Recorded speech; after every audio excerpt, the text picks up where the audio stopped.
amigos, arrematando aqui aquela questão de síntese de proteínas, né?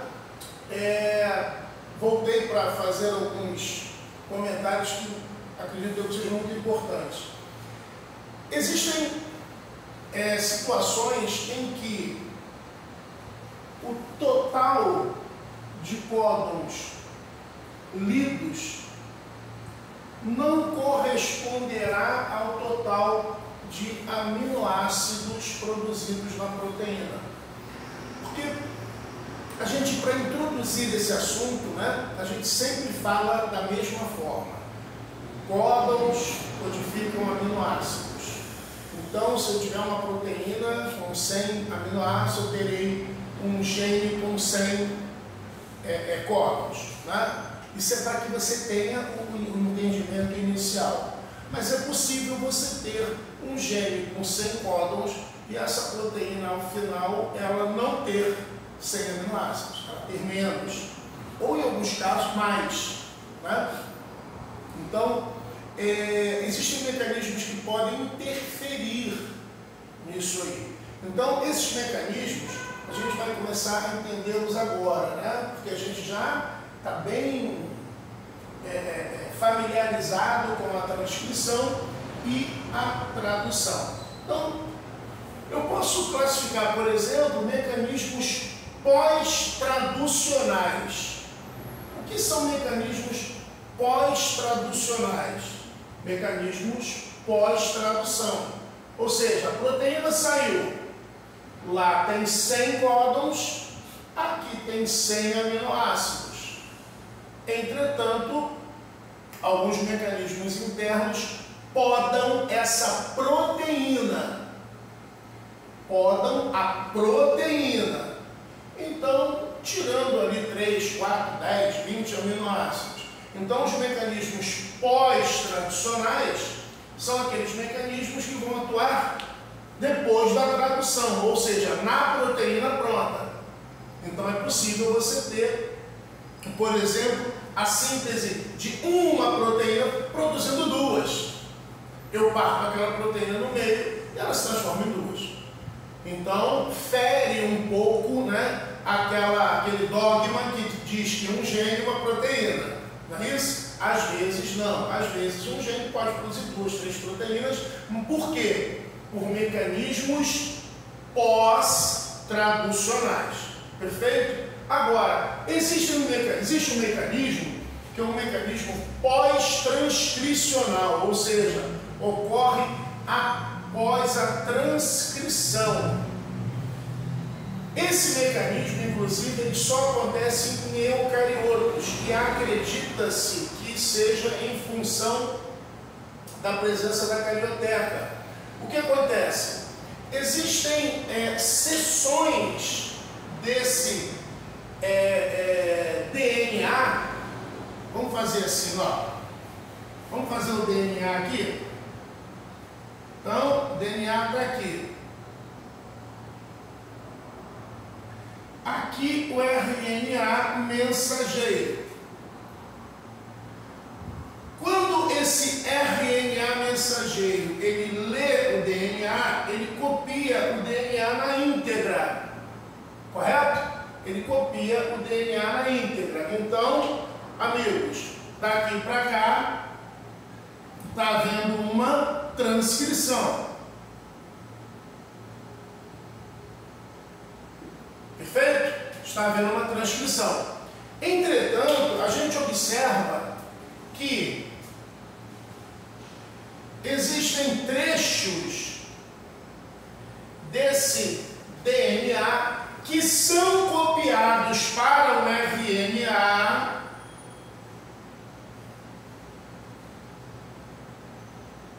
mas que, quando esse RNA mensageiro ele sair da célula, ele sair do núcleo, eu percebo que ele não terá esses trechos. Ele, inclusive, estará mais enxuto, mais curtinho, está menor. Esses trechos foram eliminados.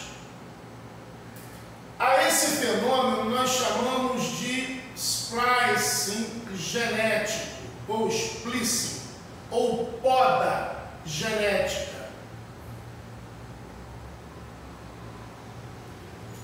Esses trechos nós chamamos de introns.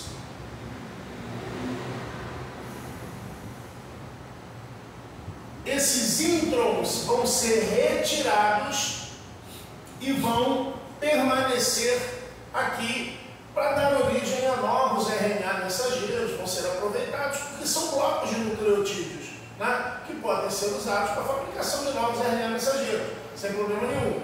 E os trechos que vão permanecer são exons. Cuidado para não confundir isso, isso é muito comum confundir exon, mas ex não quer dizer fora, professor.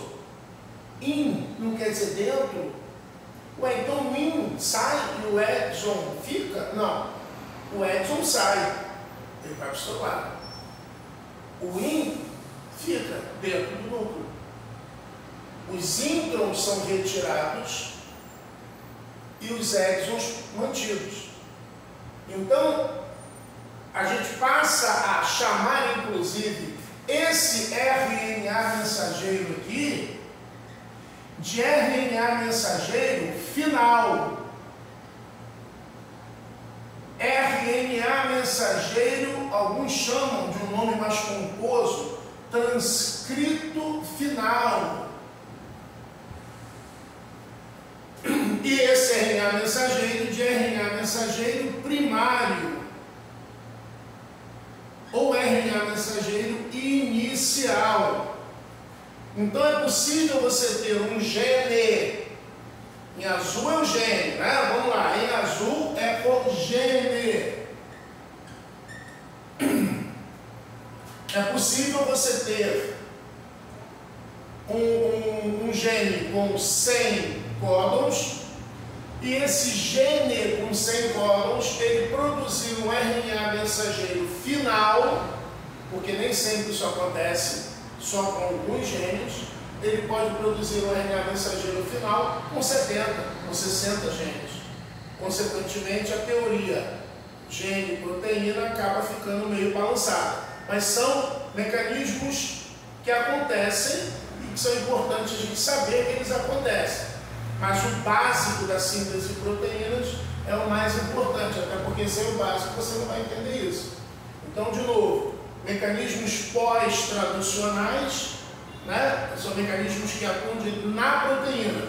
Então, são 100, são transcritos 100, RNA mensageiro com 100, proteína com 100, e agora a gente vai atuar na proteína, pós-traducionais. E mecanismos pós-transcricionais.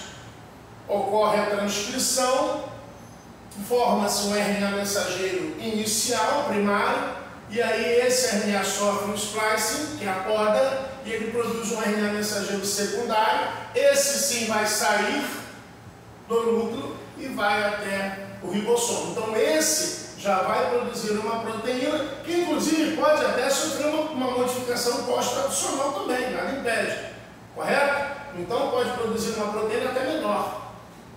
Perfeito? E aí, para terminar, meus amigos, vamos entender o seguinte: isso aqui é um aminoácido. Isso é um aminoácido. Isso aqui, outro aminoácido. Que nós vamos chamar de aminoácido 1 e aminoácido 2, né? Só lembrando a vocês que a estrutura do aminoácido é a mesma, né? E ele tem aqui o radical, que é quem torna esse aminoácido singular, né? Quem dá nome a esse aminoácido: glicina, valina, glicina, clorina, fenilalanina, histidina, então arginina. Então vamos lá. O RNA transportador está trazendo esse aminoácido, o outro RNA transportador está trazendo esse aminoácido, né? Então vão se juntar os seus anticódons aos códons do RNA mensageiro, e isso vai entrar lá no ribossomo. O que o ribossomo faz? O ribossomo ele vai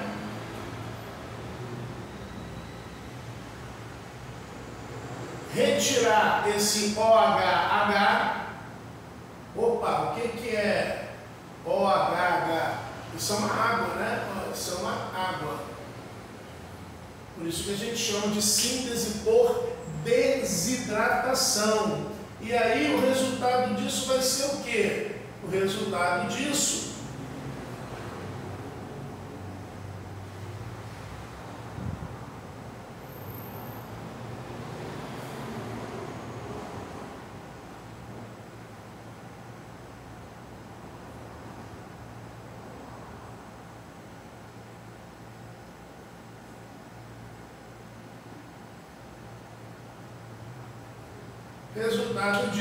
é um dipeptídeo.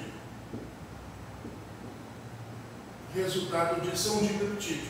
Com uma ligação, deixa eu só consertar esse H que ficou feio, com uma ligação peptídica. Nome dessa ligação aqui, ó, é uma ligação peptídica. Ligação peptídica. Para os amantes da química orgânica, isso vai se formar, vai ser formado ali uma amida. Amida era uma amina que virou uma amida. Então, amigos, isso é um dipeptídeo. É isso que o ribossomo faz.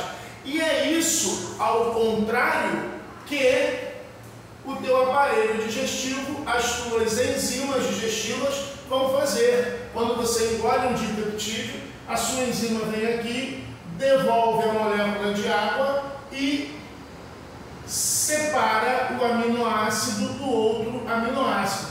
Então você ingeriu um dipeptídeo e agora lá no seu quilo, que é o produto final da digestão, o que você tem? Aminoácidos livres. Absorve os aminoácidos, eles vão para o interior da célula. Olha a gente fazendo aí uma sopa enorme, né, de assuntos da biologia. Eles vão lá para o teu citoplasma, se ligam aos RNA transportadores específicos e vão, né, entrar na síntese de proteína para fabricar as suas proteínas. Então, quem determina a sequência, o tipo, a posição, quem determina a natureza das suas proteínas é o seu DNA. Perfeito? Então, terminamos essa questão de síntese de proteínas. Dá o seu like aí, faça o seu comentário, mande sugestões, continue seguindo a gente, ok? Grande abraço e até os próximos vídeos.